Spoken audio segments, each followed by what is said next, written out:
उसूलों पे जहां आँच आए वहां टकराना जरूरी है, जिंदा हो तो जिंदा नजर आना जरूरी है।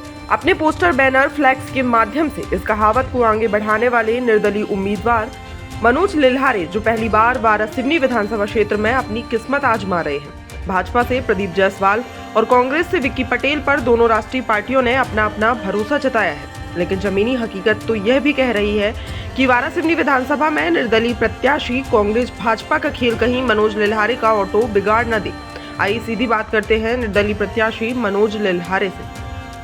सबसे पहली चीज तो ये है कि आज के समय में जो हमारे जमीनी स्तर का कार्यकर्ता बैठा हुआ है, जमीनी स्तर का जो हमारा मतदाता बैठा हुआ है और हमारे स्थानीय नेता हमारे स्थानीय नेताओं से हमको सबसे ज्यादा समस्या है। और स्थानीय नेता अपने निजी स्वार्थ के लिए नीचे स्तर के जो कार्यकर्ता बैठे हैं, ग्रामीण अंचल से जो आने वाले मतदाता बैठे हुए हैं, इनका इनके सामने में कोई अस्तित्व नहीं है। आज सबसे पहली चीज अपने अधिकारों की लड़ाई है, अपने अधिकारों की, ग्रामीण अंचल की जनता की, ग्रामीण अंचल के मतदाताओं की, निचले स्तर के कार्यकर्ताओं की, जमीनी स्तर के कार्यकर्ताओं की लड़ाई लड़ने के लिए जमीनी स्तर के कार्यकर्ताओं ने, मतदाताओं ने एक मजबूत हाथ के तौर पे मुझे सामने लेकर के आया। सबसे मेरा मुख्य उद्देश्य है कि हमारे जमीनी स्तर के जो कार्यकर्ता है उनके अधिकारों की लड़ाई करना। क्या विजन सोचेगा जनता के लिए? देखिए, सबसे पहली चीज में जैसे बात जो मुझे किया, तो अभी तक के जितने भी नेता आए, जितने भी स्थानीय नेता है, इन लोगों ने आने के बाद में हर किसी से मुद्दों की बात किया। मुद्दों की बात करने के बाद में अभी तक के ये खुद जानते हैं और हमारे क्षेत्र की जनता जानती है कि इनने कितने मुद्दों को पूरा किया। हमारे पास मुद्दे कुछ नहीं है। इस बार नई बात यह है कि मुद्दे जो है जनता बताएगी और उसको पूरा करेंगे हम।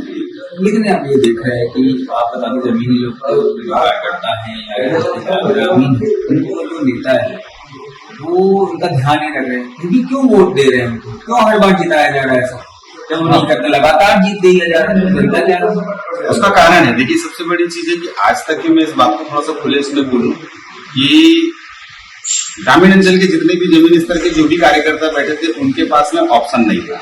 अभी तक के शहरी अंचल से निकल करके ए और प्लस आया। ए प्लस में भाजपा और कांग्रेस।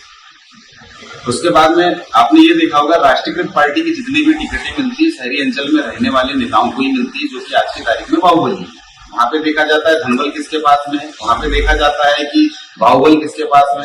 ये सारी चीजों को निचोड़ निकाल करके वहां पे टिकट का वितरण किया जाता है। टिकट का वितरण करने के बाद में हमारे ग्रामीण अंचल के जो 90% ग्राम में बैठे हुए लोग हैं, इनके पास ऑप्शन नहीं रहता है, या भी कांग्रेस दबाव या भाजपा दबाव। उसके बाद में जब उनके पास विजन नहीं रहता है, तो वो तो बिना चीज, जिसके पास कोई रास्ता नहीं है, रीजन नहीं है, कोई ऑप्शन नहीं है, वो करेगा क्या? उसको तो वोट देना है, अपने मत का अधिकार का उपयोग करना है। क्योंकि प्रजातंत्र में सबको अपने वोट देने का अधिकार है। अपने अधिकारों का उपयोग जनता करती है, वो भी निःशुल्क और निस्वार्थ भाव से करती है। कहीं उसका स्वार्थ नहीं छिपा रहता, कहीं उसने पैसा लेकर के वोट नहीं करती। निःशुल्क और निस्वार्थ भाव से जनता अपने मत का प्रयोग करती है। विपक्ष लगातार आपका आरोप लगा रहे हैं कि आप जनता के क्षेत्र में बहुत सक्रिय है और कहीं ना कहीं उनको नुकसान भी पहुंचाने का है।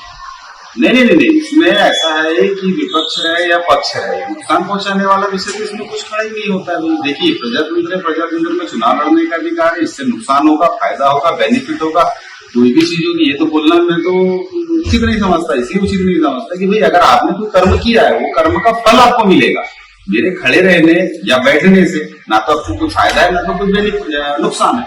सबसे बड़ी चीज तो ये है कि आपने क्या कर्म किया, अपने कर्मों पे जाइए आप।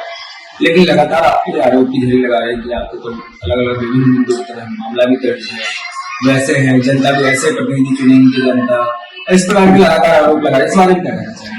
इस बारे में तो मेरा एक ही कहना है, सबसे पहले अपने गिरेबान को सब ढांकें। अच्छा।